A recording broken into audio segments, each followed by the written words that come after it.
It is 12:39 on May 1st, 2023. And I just played, recently I played Metal Gear Solid for the second time. And I kind of thought that maybe now would be a good time to talk about it, now that I'm doing this new format of review where I just kind of hit record and ramble about things. I actually am in the process of playing through all the Metal Gear games. And so I'm also kind of like approaching the series from a different angle than most people would, I think. And so I'm going to talk about that a little bit. I actually have a lot that I can talk about before getting into spoilers. So we'll have a lot of non-spoiler stuff. Then I'll do some spoilers at the end. I'll give you a nice, clear warning when we're getting into that. But yeah. For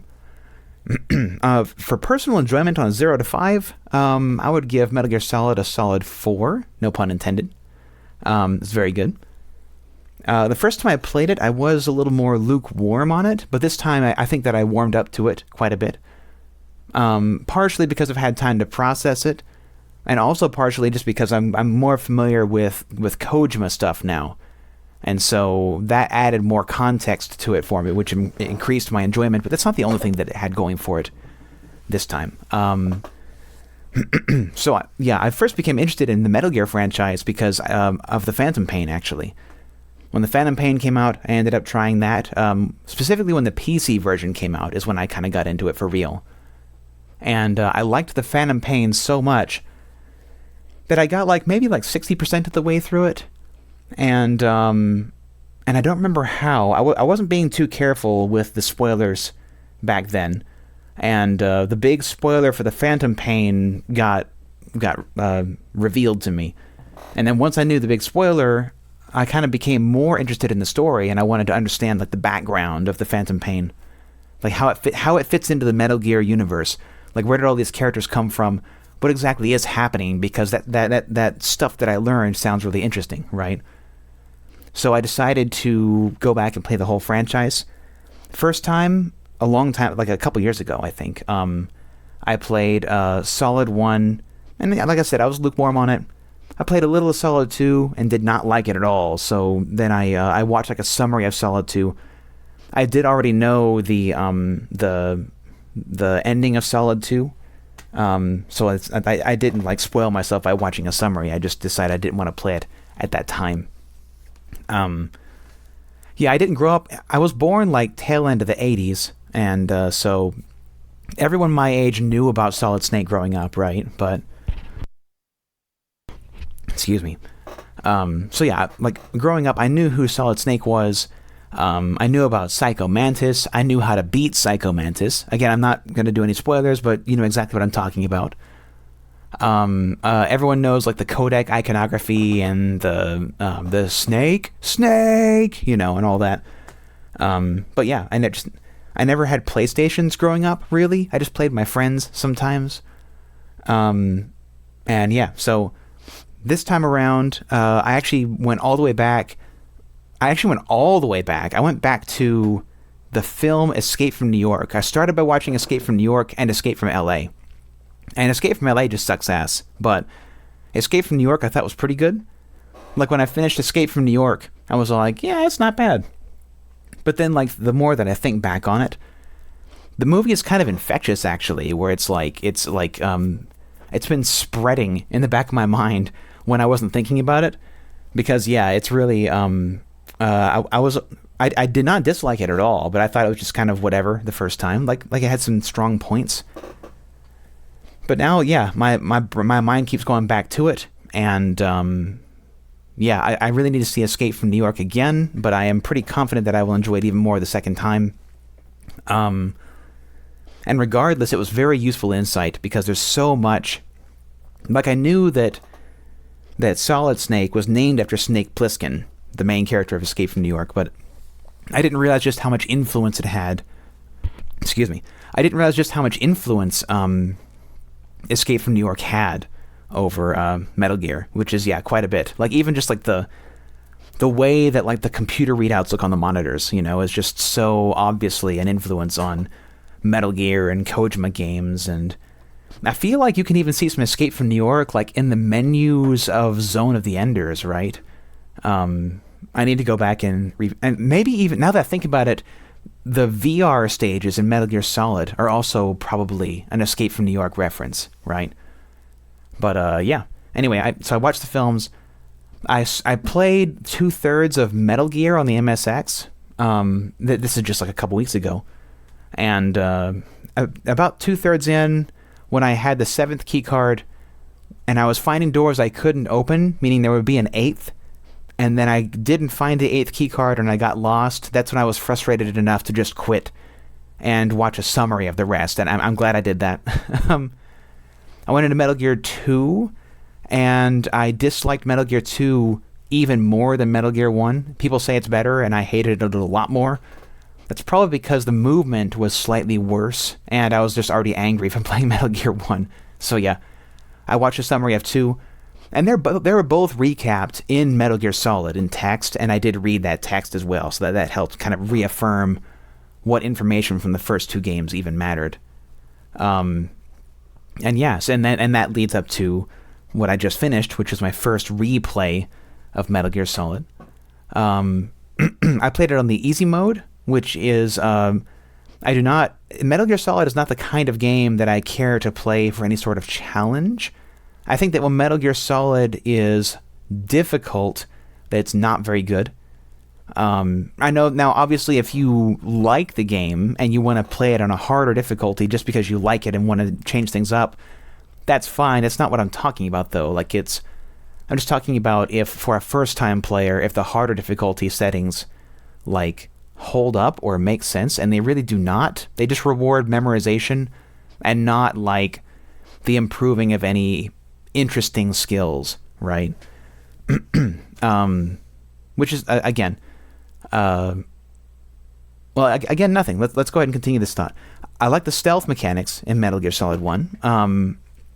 I think that moving in 3D space with a D-pad is woefully underrated. I really think that we need more games that do that. You don't have to have a TPP or over-the-shoulder camera for every game, I don't think. I think that more games should embrace the directional movement. I think Metal Gear Solid is one good example. Mega Man Legends is another great example. If you play Mega Man Legends and don't use the shoulder buttons to rotate, just use the D-pad for forward, back, and strafe, and then use the circle button plus a direction to change the camera direction, and just try navigating the hallways like that for a while, and I think that's really fun, actually.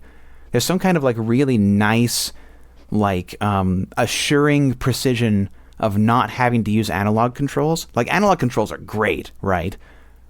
But you know that certainty that you have when you're playing Toho with arrow keys, right? Having that in a third-person action game is really powerful, and I think that a lot can be done with that, and I hope people will realize this soon. Or maybe I'll make that game, I don't know.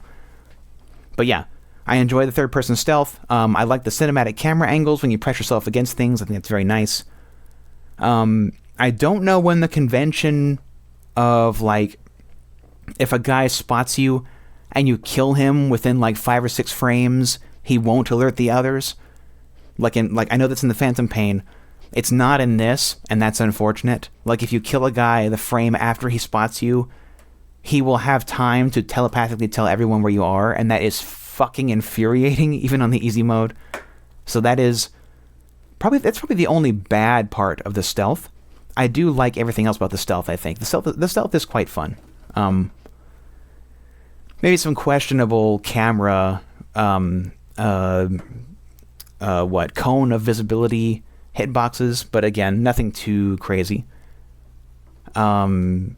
I did watch Matthew Matos's video on Metal Gear Solid, or at least a good half of it, maybe a week ago, right after finishing Metal Gear Solid for the second time. And as usual, his video was great. I liked a lot of what he said about that. He seemed like a little, not super harshly, but potentially critical. He was questioning the design of the Soliton radar. And how, is it really necessary? It's just a zoomed out version of the same perspective that we have on screen, right? I actually, and maybe the Soliton radar was designed that way out of some technical limitation, But I actually kind of like the emergent gameplay from that, where you can look at the render of the room if you want details, or you can squint at the small Soliton radar screen if you want more information, and less more cut and dry information without needing to see like the detail of the room, right? And yeah, I liked that a lot. It kind of makes me feel like I'm using a device to navigate, right? I think that's cool. I'm not like something. I don't know. I don't have really strong feelings on that. That's the only thing that what I saw in Matt's video that I felt like commenting on. I wouldn't say that I even strongly disagree with him. I just thought that was interesting. The different potential perspectives on the Soliton radar. Now, I do think the combat in Metal Gear Solid is almost always very, very poor. It pretty much sucks. Just about any time you have to do it, except in the boss fights. In the boss fights, the combat is mostly pretty good, but in pretty much any other situation, when you're dealing with like a stealth situation where you don't have like a pattern you're supposed to follow, and there's no like very specific dance you have to memorize, just being out in the wild with the grunts, the combat pretty much fucking sucks. And if you grew up playing the game, that might not make any sense to you because you're used to navigating the jank, and so it becomes invisible to you. But yeah, the combat's very poor. Now, the combat being so shitty does kind of like push you into being stealthy, right? Some games Splinter Cell deliberately made the combat bad to motivate you to use stealth and combat as a last resort, right? I don't know if Metal Gear did that or not, or if it was still suffering from the fact that that shooting games hadn't really been realized yet, right? I mean, Metal Gear Solid 5 controls very well as a third-person shooter, right? Now, is that because it was consciously designed to have smooth combat, where Solid 1 was consciously made to have poor combat, or was that just the technology getting better?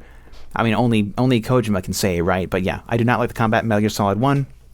It does not ruin the game because the stealth works just fine, but it is like kind of a rough edge, right? Where the combat's usually there, but a lot of the times I avoid it because I could like memorize the jank and get used to it, but I just don't really care enough to do that. But yeah, I wanted to play the VR and talk about that, but I played the GOG version of. Excuse me. I didn't really think about it very hard. Excuse me again. I didn't think about it very hard, but yeah, I wanted to play Metal Gear Solid. I did own it on GOG, and I just kind of blithely installed that version and played it, and it was fine. Didn't have any problems with it. It is I can't remember if I just said this or not, but the GOG version is the integral version. I don't know what's different about that, but it was pretty much how I remembered it for the most part. I like that the GOG version does keep all the hard pixels on the textures intact, but obviously it is at a higher resolution. So even though the hard pixel textures are intact, the geometry is still quite sharp. But yeah, a pretty good experience technically. In terms of probably my favorite thing about Metal Gear Solid 1 is its presentation. I especially love the briefing cinematics that you can watch. How you have the option of, before you even start playing the game, it's like a 20-minute conversation that you can watch between Snake and Campbell and Naomi, just sort of giving you all the details, right? And this is something that I think is really woefully missing from espionage games, because there is that problem of, especially in modern games that are less linear, right? You have that problem of forcing everyone to watch 20 minutes of expository briefing dialogue before every mission, or making that information optional and therefore worthless, or just excluding it, right? But even in like the Splinter Cell games, that's something that was really missing.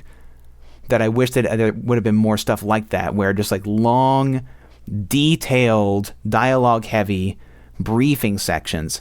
Because I want to be like thinking about the mission and remembering, like, okay, I got to do this, got to do this, got to do this, so that when something happens, I'll know what it means for the mission, right?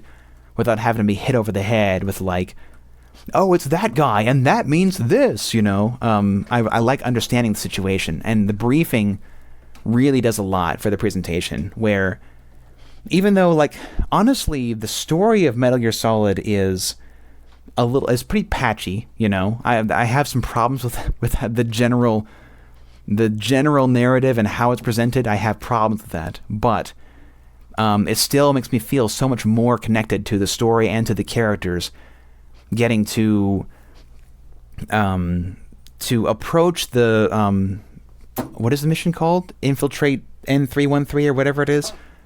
Being able to approach that mission with a level of seriousness, where I can just like sit and listen and think about what I'm going to do before I do it. That really adds a lot to it for me, actually. And I think that there's something to be said about the value of that. Like, some people are pretty critical of games that are trying to be movies, and I understand that 100%. I think probably the biggest problem with that is that most games are bad and most movies are bad. And so when you multiply some game plus some movie together, right, the chances of both of them being good are quite low. You know, pretty much all that I can think of that ended up being good as a game and as a movie are like the Metal Gear series and the original Last of Us. And that's like it, I think, actually. Maybe I'm missing something, but yeah. I think it's great. I really think that, I mean, also because, like, as a spy, right, like, looking, listening, and thinking is part of your job, right? So, because it's an espionage game, like, sitting and listening is what spies do. So you kind of are playing, even though it's just a video. So yeah, I love the briefing videos. I don't know if Metal Gear Solid 2 has that. I'm almost certain that 5 does not, even though 5 has lots of cutscenes. Me personally, I wish that that for Metal Gear Solid 5, before every one of the story missions, I wish that I could like sit at a table with Kaz and plan it out. I think that would be fucking great. But I know that most people would not go for that. Let me see. Oh yeah, I am one of the few people who generally does not like David Hayter as Solid Snake. I think that he's good in Metal Gear Solid 1. I think it's just fine. I still would prefer to have the Japanese voice, but I don't mind Hayter in Solid 1. Mostly because he has that...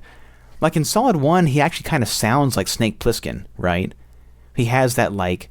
It's more, in Solid 1, sometimes he tries a little too hard to get a little too gravelly, but like the low resolution nature of Solid 1 kind of buys him a little bit of leeway too, and the whole cast for that matter. In Solid 1, everyone is good, but the low res nature also gives them a little extra flexibility and elevates them further, which is pretty interesting. But yeah, in Solid 1, Hayter is a lot more airy, a lot more like Snake Plissken from Escape from New York. Sort of that, like, you know, that Psycho Mantis, you know, like, there's a little bit of growl in there, but not too much, right? And then in Solid 2 and on, actually, I don't remember what Hayter's like in Solid 2, because he only has like 13 lines in that whole fucking game. But Solid 3 and on, definitely. That's when Hayter decides that he wants to place like Solid more gravelly, and he does not have a gravelly voice, and that kind of becomes a problem. Where in Solid 3 and on, it's just sort of like he moves into that like, you know, why are you here? Kind of that, actually that bad all the time, and it's very embarrassing. Yeah, I would rather just play with Japanese voices for the whole franchise. I definitely like Sutherland a lot more as Snake in general. Yeah, I know that that's sacrilege, but yeah, I'm sorry. I just that's how I feel. Sutherland grew on me because he's actually good. It was weird at first because I was hearing Jack Bauer, but now that I've spent more time with Big Boss in Metal Gear Solid 5 than I have with Jack Bauer now. So yeah, Sutherland grew on me a lot. I had some notes here to talk about games versus movies. I think I already kind of did that. Where is the line? Blah blah. That's another video if I really give a shit.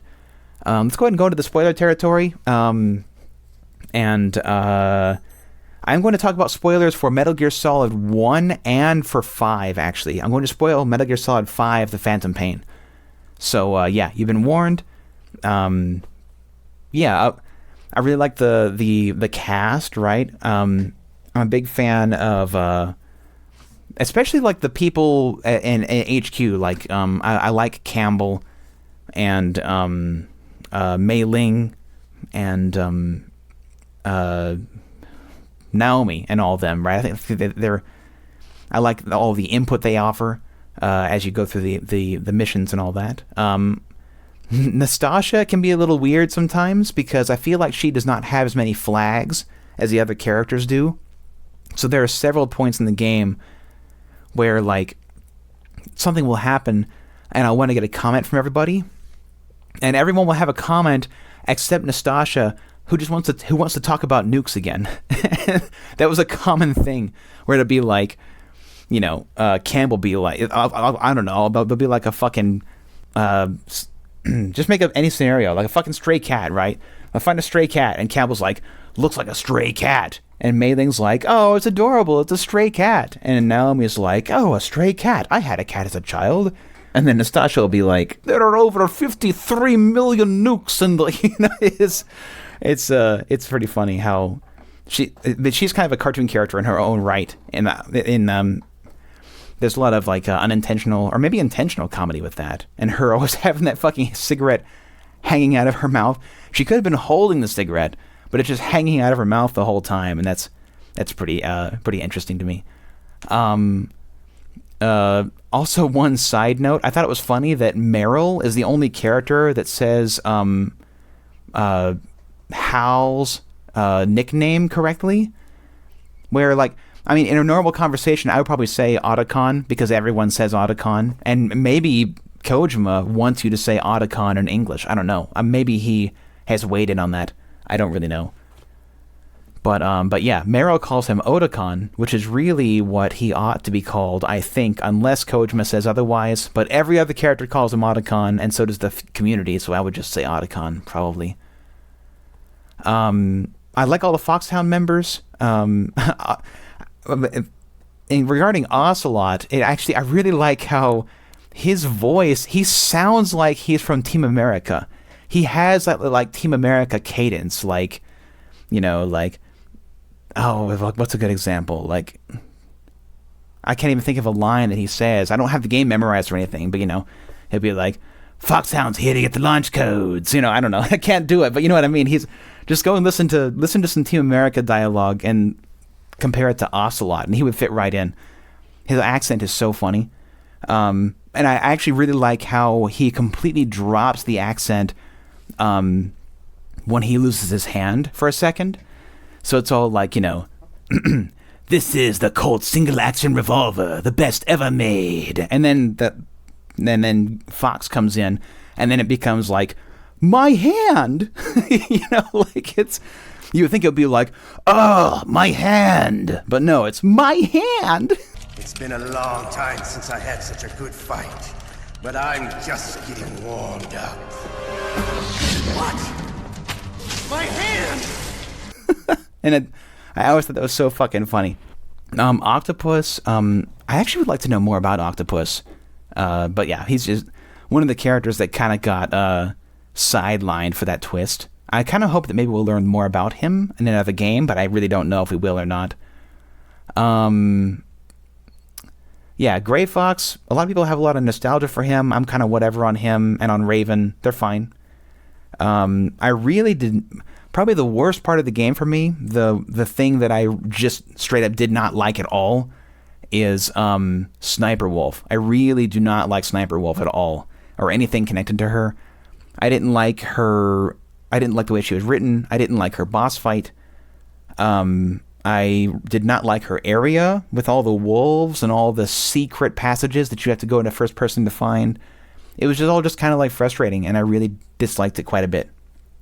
I know that a lot of people like Sniper Wolf, and they cried when she was killed when they were, 8 or 9 years old. But yeah, I just got no joy whatsoever from anything involving Sniper Wolf. And I'm sure that she's expanded on in like other literature and maybe even future games. But she really is just like a cool idea without really any substance, like hooked onto that. Which, I mean, you might even say that actually might even be a valid, maybe not a criticism, but a valid summary of this game. It really does feel like a really intricate scenario that is just used to stitch together a lot of like interesting ideas that Kojima had, where it's more like the game itself is a canvas to have all this stuff that he thought was cool, rather than him thinking up things to fit to facilitate a specific narrative, right?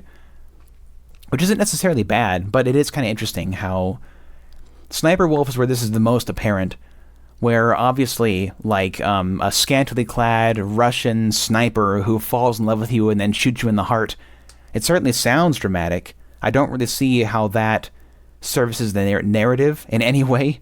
And Sniper Wolf suffers from that same deficiency that a lot of the characters in this game do, where her relationships are really not... I mean, like, well, there are several relationships in the game that would be a lot more impactful for me if they were fleshed out a little more. The three main ones being Solid and Fox, who I know that Solid and Fox were connected in Metal Gear 1 and 2, but that's such a superficial thing, though, because it Metal Gear 1 and 2 on the MSX just feels so different. The tone is so different. It really feels more like just like the only real connection they have there is like the name drop if you played the first two, right? And I mean, I do appreciate that it is the same character, right? There is actually like story consistency, but still, it still kind of feels a little disconnected with Solid and Fox. Solid and Miller as well. The big twist in this game with Miller actually being Liquid hinges a lot on Solid and Miller knowing each other. And because we don't really know Miller, we can't appreciate how good Liquid's impersonation is. They kind of just jump into the game already knowing each other really well. And yeah, I'm not saying it's bad. I'm just saying that this is one of the first things that I would address if I was doing a punch-up, right? Which I really don't want to do. I'm just saying that's what sticks out to me. Is, yeah, Solid and Miller. And also, very importantly, is Hal and Wolf, right? Because the way that Sniper Wolf and Hal interact and the way that story plays out does kind of make sense because Hal knows Wolf, right? And so there is actually some, like, there is actually some relationship there that makes that scenario potentially interesting in context, but, like, it's not a context that we have when we play the game for the first time, right? We're just told that Hal and Wolf, like, know each other. It would have been really nice if we could have, like if Sniper Wolf could have, like, been a third wheel in an interaction with you and Hal, right? Like, I mean, like, for, like, what you save Hal from Fox, right? I don't know, if Wolf could have been involved in that somehow, it would have made that connection feel more real when she kind of comes out of nowhere and becomes an overwhelming threat despite being a very, very ethereal concept. But anyway, these are just little things here and there. I did dislike the Sniper Wolf section quite strongly. Everything else was pretty good. I liked all the boss fights. I liked... again, I was playing on easy, but, I liked Ocelot's boss fight just fine. I liked Ravens and Mantis. Mantis's fight was really cool, and actually Matthew Matosis talked about this too, about how everyone thinks that they thought of the port 2 solution to the Mantis boss fight on their own, but really the game just like tells you to do it in a way that can cause you to remember wrongly. And but even so like he did a little bit, and I've heard other people express disappointment in that about how obvious it is. But I think it's like I think it's interesting. Like it's not so much that like the problem with Psycho Mantis, not Psycho Mantis, the problem with people when it comes to Psycho Mantis is I think that people tend to remember Psycho Mantis wrongly as being a puzzle. And Psycho Mantis is not a puzzle, it's a set piece where your intel team comes up with a crazy batshit solution to help you beat the boss. It's like, it's not like you being like, port 2. No. It's the intel team being like, hey, you know what? Put your underwear on your head and spray some cologne on your feet, and that'll beat the boss. We just figured it out. You know, it's crazy shit that they come up with. And that is you relying on your team. That is your intel team being an asset to help you defeat Psycho Mantis. And that's the actual value of that set piece that I think is great. I think that the Psycho Mantis fight is a lot of fun. And it's not a puzzle. And it's really sad that people misremember it in that way. I mean, this is not like a big controversy. I haven't heard a lot of people complaining about how Psycho Mantis should have been a better designed puzzle, but I've heard that said a couple times about... Oh, excuse me. I've heard that said a few times about how, that Psycho Mantis puzzle wasn't as good as I remembered in hindsight. And it's like, no, it wasn't a puzzle. Don't stop thinking about it that way, please. At least I don't think so. I don't think it was... Obviously, maybe Kojima intended it to be a puzzle, but that's really not how it read to me, where it's not... I mean, just like think about it from like a blind perspective, right? Like the game is not sitting there waiting for you to try port 2, right? That's fucking crazy. That's insanity. Like, who in the fuck would try port 2? It doesn't even make any sense, right? And it tells you pretty quick as well. And there are several parts in the game where if you're making progress at a good rate, you're either one using a player's guide, and you know maybe that's where the puzzle aspect comes from. Maybe people read the solution in a player's guide, and that tricks them into thinking it was a puzzle when it's actually supposed to be you relying on the team. That might be where that arises from. I'd like to talk to some friends about that and discuss that in more detail. But yeah, anyway. Yeah, boss fights, most of the game, generally good. Biggest complaints about the whole game are generally just Sniper Wolf, everything Sniper Wolf. Some minor gripes about the character development, no big problems there. I do very much dislike a lot of those late game ambushes. How, there's so many times where you have to, like, there are a few times where you have to do like something boring, like backtrack, or they'll tell you to go to some room by name, and I'm like, I don't know the fucking room by name. Where is the blast furnace? I don't know where that fucking thing is, right? Thankfully, it's just a linear path back. So literally, when you get upset and say, I don't know where the fucking blast furnace is, I'm going this way, it'll take you straight to the blast furnace. But I do wish that we didn't have to resort to that. But yeah, oh yeah, I was going somewhere with that though. But yeah, there's some backtracking and stuff. Some things were out. Sometimes I was frustrated with what I was being tasked to do, and then during that frustration, the game changed the layouts and spawned more threats, more turrets and ambushes and stuff, and mines, and just really annoying shit that felt unnecessary. I do understand that the map is not as big as many people remember it, and it does have to do what it can to filibuster you a little bit so that it'll get to pad the runtime, if you will. But like I said, I would have been okay with maybe some more just generic stealth sequences to pad it out instead of backtracking. Maybe that's not feasible because of storage problems or whatever. But yeah, that's probably the only other gameplay problem that I had. In terms of the story, like Kojima has a very unique style in which he just like speaks in like nonsense M. Night Shyamalan gobbledygook, but also somehow makes it like kind of fun. And he's one of the only guys on the whole fucking planet who can do that, who can just like make nonsense that I don't even really understand what's happening literally in the narrative, and I don't really know what he's going for necessarily, but he just has this style that I enjoy. And I haven't figured out how to describe why Kojima is so good in an objective sense. It's just something that I can feel. I don't know.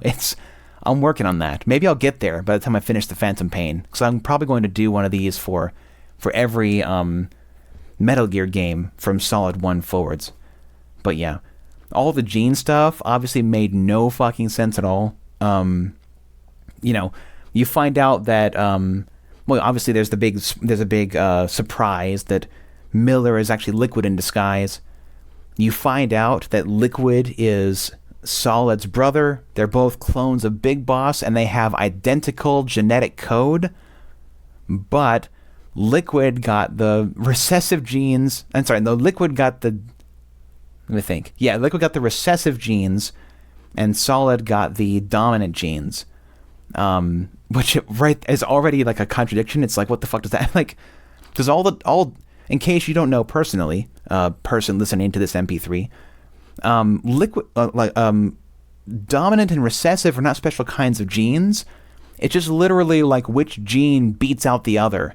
Like, brown genes dominate... I'm sorry, brown hair genes dominate over blonde hair genes. So if you have a brown hair... Because you get 2 genes for every trait.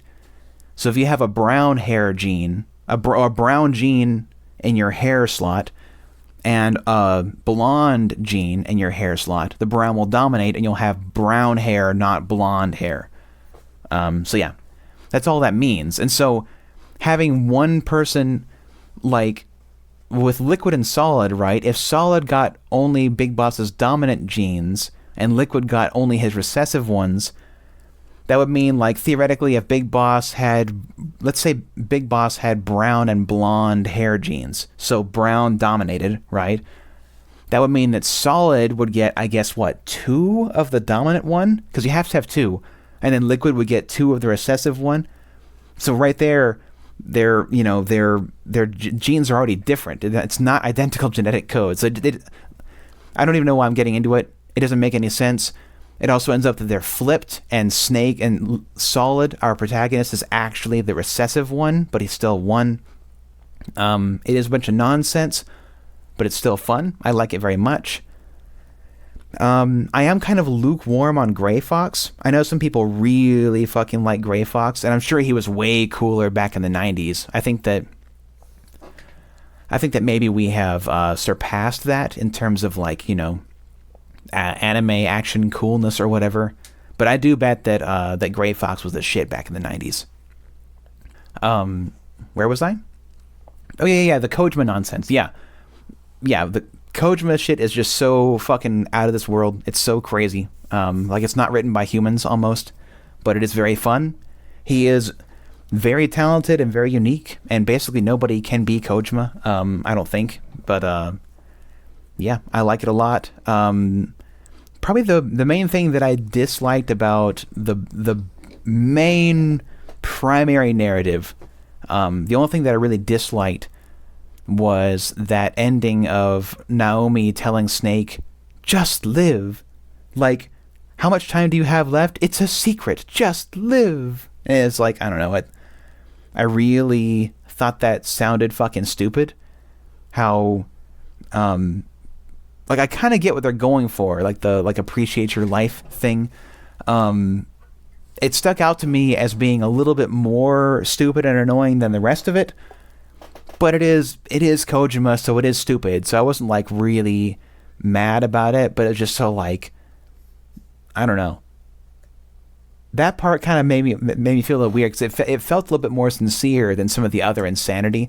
Like, like, when Liquid Snake is standing on top of a mech, shirtless, blonde hair flowing in the air conditioning, monologuing about how he and his brother have identical and opposite genes. Like, that's one thing, right? That's a level of stupid that's obviously just for fun. But then when Naomi says that stupid shit at the end, it almost feels like it might have been supposed to have been straight, but I don't really know. But yeah, either way, in general, very good game.